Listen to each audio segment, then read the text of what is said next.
In 1960, Fidel Castro invited Agustin Souchy. Agustin Souchy was a German anarchist who had been very active in the Spanish Civil War. He had been very helpful with the CNT and had a lot of experience in the anarchist collectives that were formed in Aragon and Spain during the Civil War.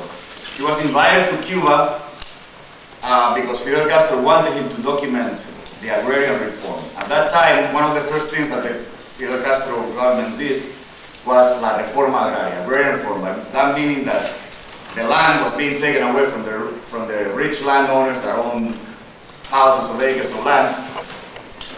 But instead of giving it to the workers' collectives for them to manage, the state took all the lands. And they imposed a centralized, top-down, authoritarian model of management of all the agriculture in Cuba. And Cuba was mainly agricultural at that time. There was not too much industry. Many people were working in agriculture at the time. Souchy, he was able to travel all over the place and see everything that he wanted to see. And he came out writing a small book, about 30-40 pages long. It's a report called Testimonios de la Revolución Cubana, Testimony of the Cuban Revolution. He was highly critical of the reforma agraria that was being implemented by the Castro government. And he was saying that a Soviet centralized model was being implanted and had nothing to do with the libertarian or anarchist ideal of worker and peasants collectives working the land and deciding themselves how the agricultural production should be organized. Everything was being directed from Havana, from a central government, bureaucrats sitting at a desk that never handled a whole in their lives. So and what happened when the report came out, of course the Cuban government didn't like it, so they sequestered all the copies and totally destroyed the edition. But fortunately for us and for history, Editorial Reconstruir of Buenos Aires was able to publish the whole thing. And you can still find it on the web. There's a PDF. It looks like ancient book. You know, it's like zero copy, but it's very interesting. And you should read it if you can read in Spanish. I don't know if there's an English translation or not, but it's very interesting document. In the summer of 1962, the ALC, Asociación Libertaria Cubana, published a declaration of principles, a document accusing the government of being the cause of the coming disaster, because they saw that this centralized model of agricultural production was not going to be able to produce enough to sustain the population. And Cuba had always been self-sufficient in food. We never had to import anything from anywhere in food. And all of a sudden, there's rationing. You have to have a ration card. Half a kilo of sugar per month per person, milk only for children, and things like that had never happened in Cuba before. In this document, they condemn the state in all their forms, declare that the land belongs to those who work it. They were against the centralized model of organizing production, against nationalism, militarism, and imperialism. It said that the revolution belonged to all the Cubans, and made a strong condemnation of the authoritarian tendencies that were already very evident. In August, the Communist Party in the newspaper Hoy, means today, replied in an article signed by Secretary General Blas Roca, accusing the anarchists of, guess what, being agents of the CIA, again, okay? Or the US Department of State or something. What is significant here is that the highest person of the Cuban Communist Party was the one that came out to defend the government in this debate. It was not any small person, you know, or a lesser figure, but they put a big guy there, Blas Roca. From then on, they started a very severe persecution of anarcho-syndicalists and anarchists in Cuba. The newspaper Libertario disappeared, and some of the anarchists took up the armed struggle against Fidel Castro. At that time, they started with the Comités de Defensa de la Revolución, the CDRs. The CDR is nothing but a family in each block that spies on everybody else and reports to the political police the comings and goings and the doings of all the neighbors and whoever a new person shows up in the neighborhood or some, they're still there. They still exist, and they're still doing that. You can bribe them, you can make friends with them, but you can never trust them. They're spies for the government. And if you were accused of being counter-revolutionary, that at the very least would land you in prison, could possibly land you in the execution wall. And a lot of people pay with their lives for their ideas and for speaking out against it. Anyone proposing a different model from what the government said was immediately suspect and subject to persecution. The armed struggle took the form of sabotage with guerrilla warfare in the Escambray Mountains. People such as Castro Moscú, Pedro Sanchez, Francisco Robaina, Augusto Sanchez were very active. Many people gave their lives in this fight, and I'd like to mention them because, at least to honor their name.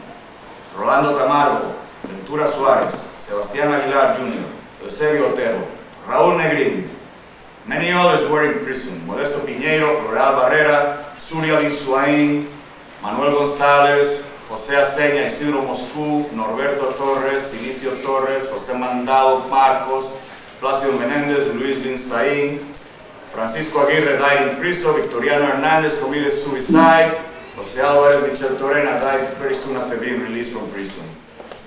During the failed Bay of Pigs invasion, which was financed by the CIA and manned by Cuban exiles of the right-wing persuasion, most of them, and it was a shameful defeat for this little outfit organized by the CIA. But because of this invasion, the government implemented a policy of preventive detention of any known or suspected opposition to the government. So that would be really the end of the active anarchist movement in Cuba. And most of the activists went into exile, and many of them were executed, and many of them ended up in prison with 30, 40-year-long sentences. The Cuban anarchist movement reorganized in exile in the United States. In the summer of 1961, the Movimiento Libertario Cubano en el Exilio, MLC, was formed in New York City. In Miami, another group was formed called the Delegación General. They established friendly relations with other anarchist groups such as Club Aurora in New York, that was made up of the Spanish anarchist exiles, and the Libertarian League, that was oriented by Sam Dolgoff and Russell Blackwers. They published the magazine Views and Comments. They were very helpful and very solidarity with the Cuban anarchists. In August 1960, in Chile, a manifesto, Federación Anarquista Internacional titled Manifesto de los Anarquistas de Chile, Manifesto of the Chilean Anarchists, on the Cuban Revolution. It was published, denouncing Castro for the first time, coinciding with the declaration that had been published in Havana simultaneously. This work was sabotaged by the Chilean communists, and today nobody can find this document. We don't know where it's lost. Around that time, the anarchists in the exile started to collect money in the United States, in Mexico, in Chile, in Argentina, in Europe, in order to collect funds to bring people out of the Cuban prisons and bring them out of them and their families and bring them out of exile. Other contributors to this collection were the Yiddish publication Freie Arbeiter Stimme, The Voice of Labor, the Kropotkin branch of California, and individuals from all over the world. And this act of collecting money prompted the appearance of the Gaona document in December. Let me explain now what that is. Manuel Gaona Sousa was an old Cuban anarchist. He was an old railroad worker who had militated in the anarcho-syndicalist movement for a long time. But he, from the beginning, sympathized with Fidel and the revolution, while he was the Secretary of Foreign Relations of the Anarchist Libertarian Asociación Libertaria Cubana, Cuban Libertarian Association.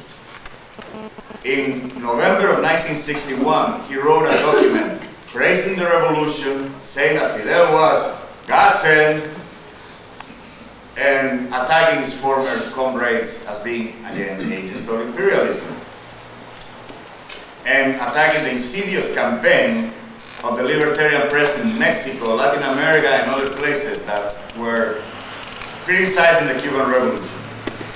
complaining about the money collection to free the Cuban anarchists and send them to abroad, and causing a great damage to the communist cause. Not only did he write this paper, but he was able to convince some agent anarchists, older people were already Cuban minds and stuff like that, to sign on the document. A lot of people signed on to this document, and it became very well known in the international libertarian circles, and people believed it. So from then on, the Cuban anarchists were starting to be categorized or labeled as agents of imperialism, not only by the Cuban government, but by the international left. And a lot of people started accusing us, Humanita Nova, many other places, Le Monde Libertaire de France, the Federación Anarquista Gaucha Uruguaya, Adultata de Refractari, all these organizations accused the Cuban anarchists of being stooges of imperialism, and that the Fidel Castro revolution was the real deal. Even in May 1968, Daniel Cohn-Bendit, the hero of the French 1968 uprising, said that we were CIA agents. But we also have friends, such as the Libertarian League in the USA, La Federación Anarquista de Mexico, Brazil's Libertarian Movement, Argentina Libertarian Federation, the Spanish CNT, Sam and Esther Doldorf, Agustín Suchi, Gaston Leval, Jacobo Prince, they all came up and stood up for the Cuban anarchists. Today, and let me mention also Vanguardia Libertaria, which was a newspaper published in Miami for 13 years, which was the only anarchist voice that was being published in the United States at the time. Vanguardia Libertaria in Spanish. Today, Cubans are facing massive unemployment. There's this 500,000 workers are being said to be laid off. The Central de Trabajadores Cubanos, the Cuban Labor Federation, is justifying and shamelessly approving and justifying this move by the government, because the ZTZ today is nothing but an instrument of control. It's not a real union. It's more of a union along the Chinese model or the Franco's vertical unions in Spain during the dictatorship. It's an instrument of control, to control the working class, not to emancipate them. They're part of the government. It's like having another ministry of the government. We must do all we can to nurture and develop the anarchist movement that is starting to grow back again in Cuba. This year, for the first time in 50 years, there was a visible presence of anarchism in the May 1st demonstration. They had their flags, they had their A's and circles, and we had not seen that in 50 years, but it's coming. We have people like Los Aldeanos. I don't know if you're familiar with this rap group. It's Cuban rap group, Los Aldeanos, that really says it on the line. Calling Fidel, telling Fidel and the government the real truth about the misery that they have created for us Cubans.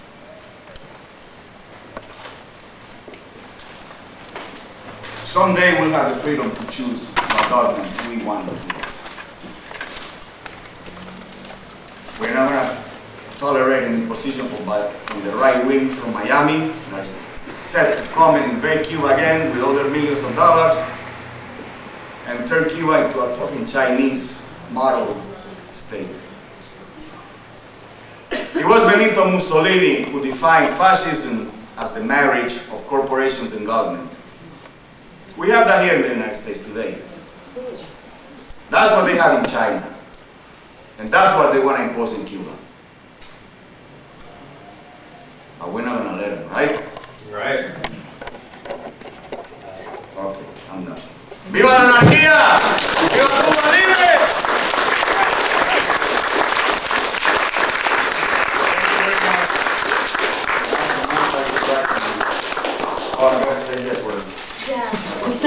I'm going to interpret for Armando Chaveceda.